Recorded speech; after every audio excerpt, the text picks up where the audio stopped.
আরে তুমি কোনো চিন্তা করবে না, আমি অফিসের চেয়ারম্যান, আমি যাতে তোমার কোনো চিন্তা নাই, তোমাকে আমি ভালো একটি পজিশনে নিয়ে যাব। আচ্ছা বস, আমি আপনার উপরে আশা রাখতে পারি। অবশ্যই, তুমি আমার বন্ধু, তোমাকে চাকরি না দিলে আমি কাকে দিব? তুমি আমার বাল্যকালের বন্ধু এবং আজ তুমি একটি বিপদে পড়ে আমার কাছে আসছো, আর আমি তোমাকে হেল্প করবো না? অবশ্যই, অবশ্যই তোমাকে আমি হেল্প করবো, বন্ধু বন্ধুর জন্য। ঠিক আছে, তুমি এত কষ্ট করে অনেক দূর থেকে, গ্রাম থেকে শহরে আসছো একটি চাকরির জন্য, এতটুকু আমি করবো না? অবশ্যই। ঠিক আছে, তুমি অ্যাপয়েন্টমেন্ট কার্ড অতি তাড়াতাড়ি পেয়ে যাবে। ঠিক আছে? আচ্ছা বন্ধু, আমি এটাই আশা করি। হ্যাঁ অবশ্যই, আমি তোমাকে অ্যাপয়েন্টমেন্ট কার্ড দিয়ে দেবো।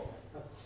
আমার এই বিশাল অফিসে একজন আমার বিশ্বস্ত লোক দরকার, এমনি তুমি আমার বন্ধু, তোমাকে আমি অবশ্যই রাখবো। অবশ্যই। ঠিক আছে, ওকে।